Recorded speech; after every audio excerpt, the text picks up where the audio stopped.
5 years ago, Myanmar woke up to a military coup that ended a decade of democratic rule. Citizens heard this on state TV, and the country ground to a halt. The state of emergency will apply to the whole country and will last for 1 year, starting from the date of this announcement. Since then, the country has endured years that many described as lost, marked by violence, fear, resistance, and silence. Today, we look back at what Myanmar has lost, what has changed, and what may still lie ahead. I'm Genevieve, and for more insights, CNA Senior Correspondent Leong Wai Kit, who's been watching Myanmar since 2018, joins me now. Now, Wai Kit has also produced a 1-hour special called Myanmar, The Lost 5 Years. Wai Kit, let's go back briefly to when the coup first happened. What can you tell us about that day? Well, Jen, I'm going to bring you back to 2020, even before the coup started. And that was the point in time when my journalist visa had expired. So usually when my visa expires, no issue. You apply, the authorities get it done for you, and I continue remaining in Myanmar. But that time, that was around November, December time, I kept getting cold shoulders from the authorities. And I said, hey, the visa is expiring soon. I need to get it renewed. Nothing, silent. So I got friends from high places to say, please nudge on my behalf. And they did. And then they came back to me and they told me, okay, it's very strange. They specifically want you to go back to Singapore, apply for the visa while you're in Singapore via the Myanmar embassy, and then come back. And by the time that was communicated to me, that was around January 23rd, thereabouts in 2021. So I came back, and that was during COVID. And that time, my then boss, Sujadi Siswo, he told me, oh, Wai Kit, Myanmar is sending you a strong message. You may be in danger. You are not welcome in the country. And I told him, oh, Sujadi, you read it wrong. I said, I've been covering since 2018, but I don't see any sign of danger. Aung San Suu Kyi's party had won resoundingly by a landslide. And I don't think there's any danger. But of course, I heard what Sujadi said. He's, of course, way more experienced than I am. And so I came back. And it was only a few days before the coup that I found out that there was going to be a coup, because I called one of my contacts, and my contact from the military side said with confidence, he said, yes, Wai Kit, we will launch a coup if Aung San Suu Kyi refuses to share power. We are now negotiating with her to share power. If she doesn't want to share power, we will launch a coup. I didn't dare to believe him, so I called someone who outranks him. And this person said very little, but he told me what I needed to know. He said, Wai Kit, I can't talk to you now. And that was, I think, January 29, thereabouts. He said, I can't talk to you now. You call me after February 1st. And that was when literally the chills ran down my spine, because 3 days before the coup happened, I sort of got confirmation from two sources, military sources, who basically said, yes, there'll be a coup. So on February 1st, 2021, when I woke up in my quarantine room, I had half hoped that there wasn't going to be a coup, yet I was also half prepared for a coup. And so I saw a first message from a journalist saying that one chief minister has been arrested.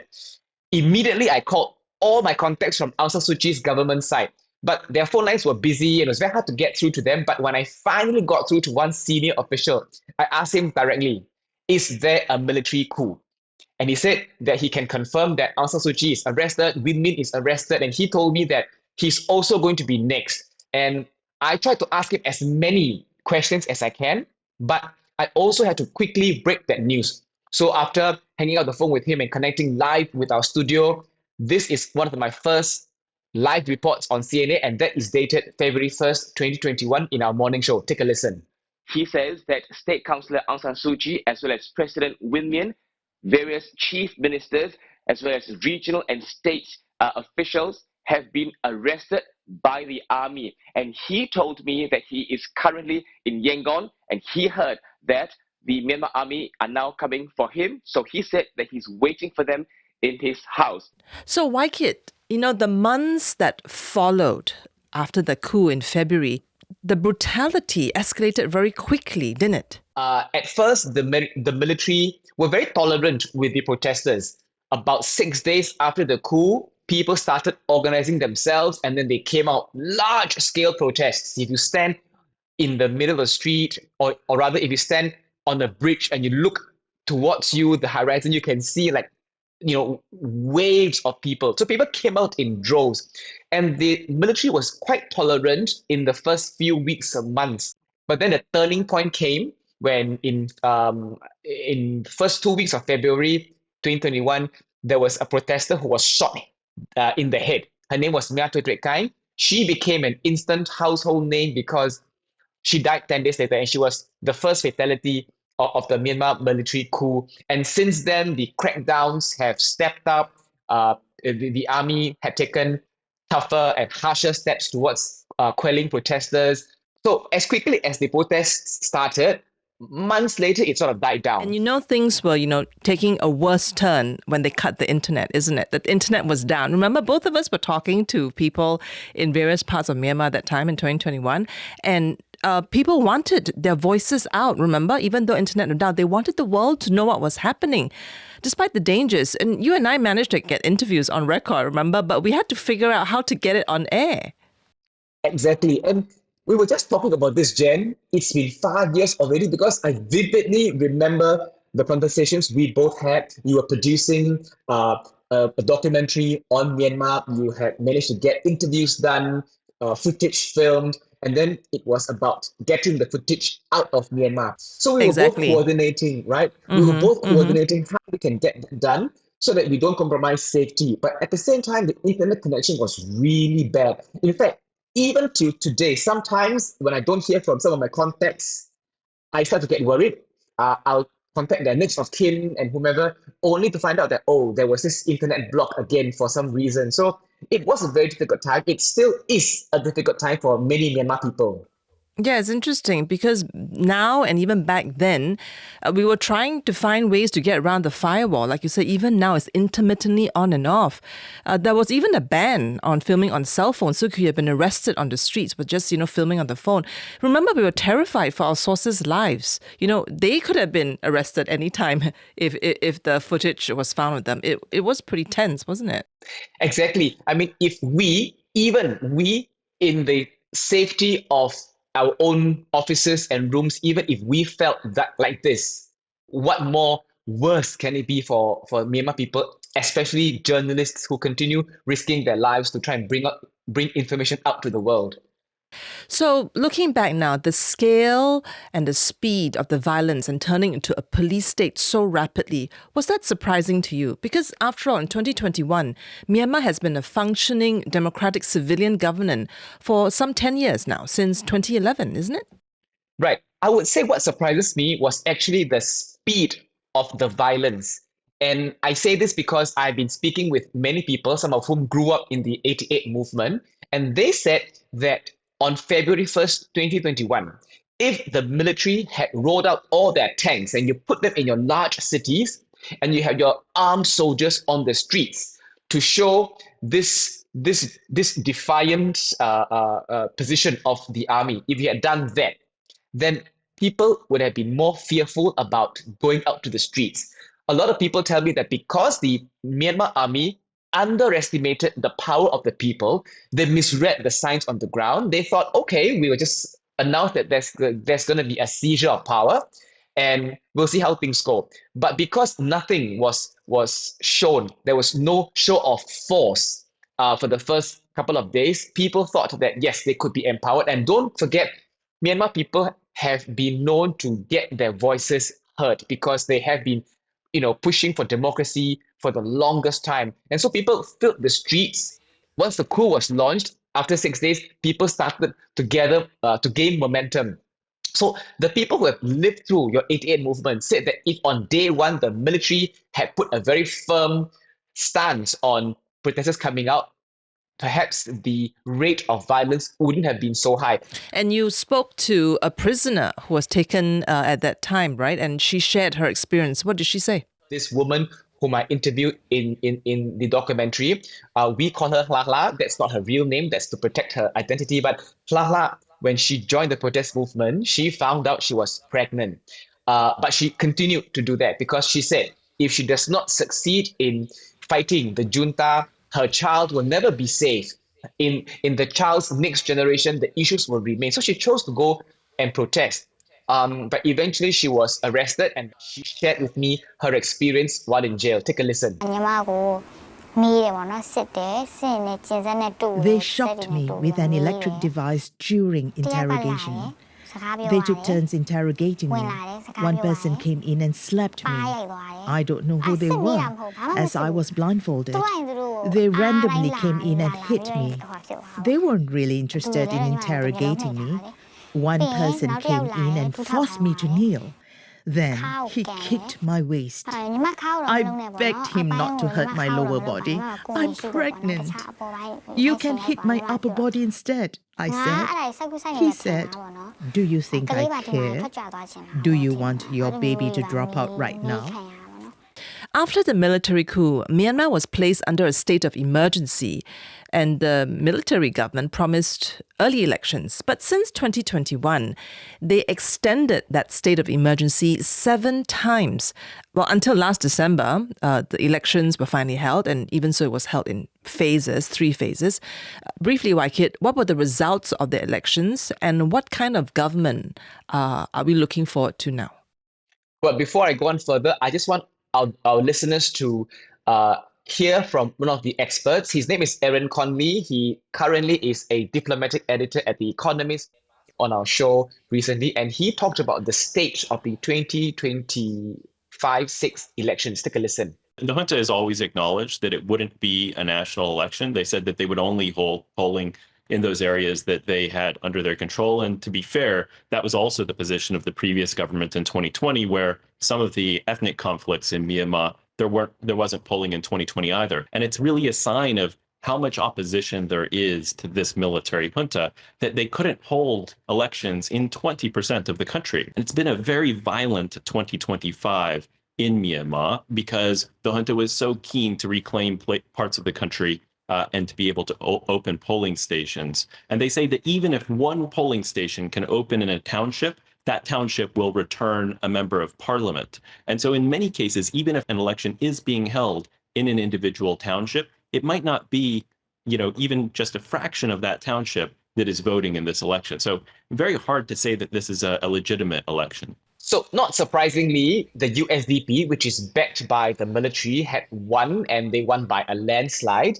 And that's really because after the military coup, there were many regulations, many laws rolled out to ensure that only the USDP or parties that are endorsed by the military can sustain and can contest. So in Aung San Suu Kyi's time in 2020, there were some 90 over parties that contested the elections. This time round, out of the 90 plus, only 6 were registered, only 6 were allowed to contest countrywide. So this gives you a sense of how controlled these elections are. This is why observers keep saying that the elections are sham.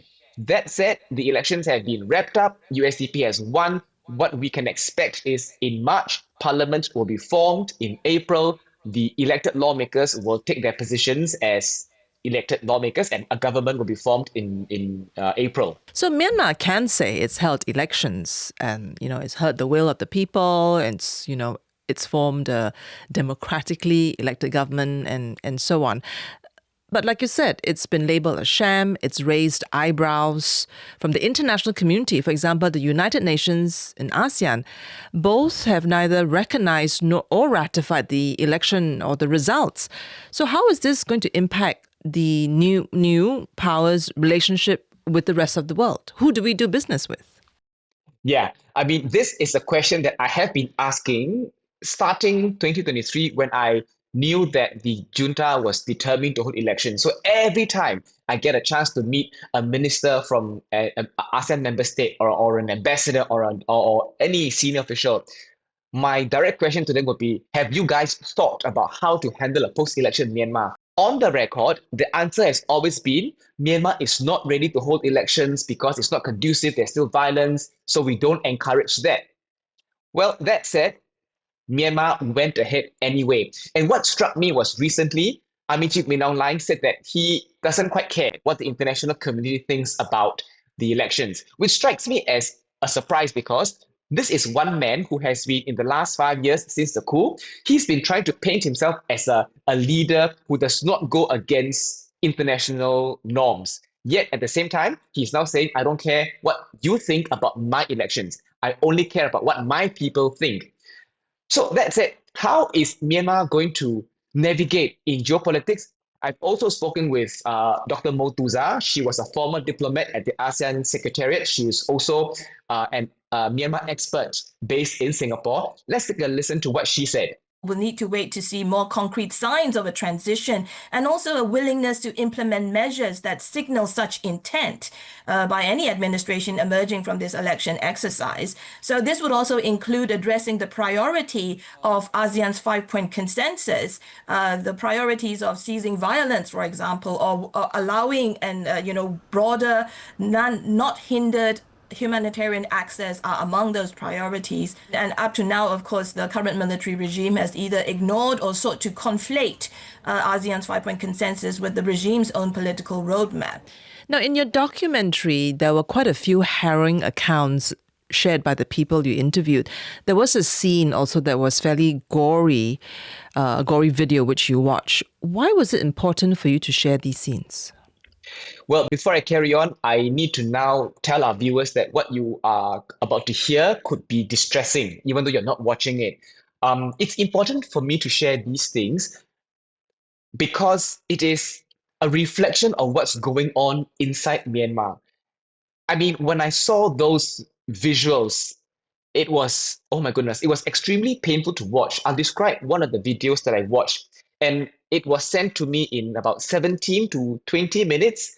I watched the entire undoctored footage. So it was two men, and these are purportedly your resistance fighters. Two men, they were tied to a tree, and beneath them, there was this campfire burning beneath them. And the fire was slowly burning the two of them to death.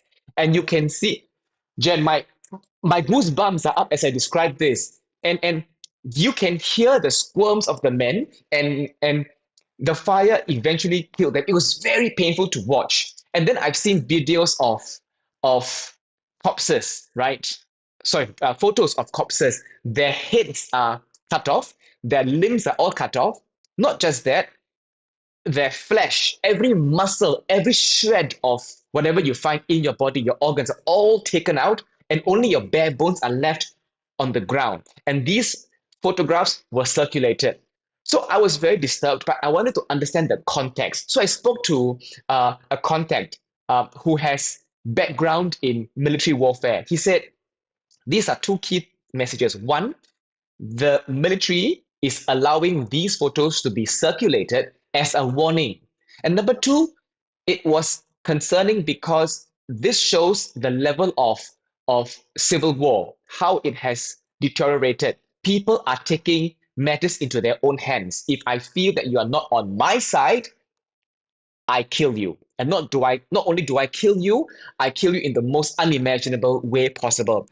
You know, it's interesting, right, Wai Kit? I don't even feel that I need to watch these videos. Just listening to you describe the atrocity, the cruelty, I think that's almost enough. My imagination runs away with me, and I can feel the depth, I suppose, of that horror. Since then, 5 years on, as your documentary will cover, that level, perhaps, of violence appears to have died down, perhaps less lethal. Your documentary showed several scenes that looked like life is back to normal. How did we get here from that level of cruelty and of atrocities to this level of almost normalcy? We gave the world a very real glimpse of the nighttime scenes of Yangon. So we went club hopping, and we saw people dealing with what we believe were drugs. We believed that the people were taking drugs because when you see from a distance, you know that those activities were taking place and they were dancing wildly. And we later found out that, yeah, the moment the curfew hours start, the club owners will shut their doors, let your revelers enjoy themselves. And then at about 4, 5 a.m., 6 a.m., you go back. And a lot of these youths after going to the parties to dance, they go back to work. And you can imagine as a young person, your body can bounce back. But that was the life of some of these youngsters. And what surprised us was we were told that the military had intentionally allowed for this to happen so that they can keep youths off the streets. So they would rather we make drugs more accessible and keep you off the streets than have you protest. And then in the start of 2025, my friends began telling me, hey, Shedagong Pagoda is now filled with more and more people at the start of the year. And then during the April time, which is Jinjan or your Burmese New Year period, people began to mark festivities as if things were normal. We watched until, say, October. October, there was another major light festival where people again came out to relax. And so I asked some of my friends, just take a random video for me at a random place in Yangon. And we found that, youths are gathering, playing guitar, singing, and they're trying to relax as much as possible. And I found this trend very interesting because it only started early 2025. So a lot of my contacts say it's really because people are very tired of the coup. They know they can't continue fighting it, and they know that even if they continue fighting it, they're on the losing end. But I put this question to the National Unity Government's foreign minister, and she told me, yes, the NUG also noticed similar trends as to what we were seeing. So I asked her, does that mean the end of your revolution? Take a listen. I don't see this as a sign that people are losing their will to fight for democracy, because I think it is, the role of the peaceful demonstrations and civil disobedience movements are really fundamental for the expressions of democracy. But that doesn't mean not changing the fighting spirits for the democracy. There are many alternatives to sustain the revolution and defend their civil and political rights. So this is another stage in the struggle. I do believe that not the end of it. The people of Myanmar are known for their resilience, as you've covered in your show. They've bounced back after various challenges. They've actually been in civil war for almost 70 years, haven't they, since independence? They're almost immune with the calamities and the coups. Now, what hopes do the people have now?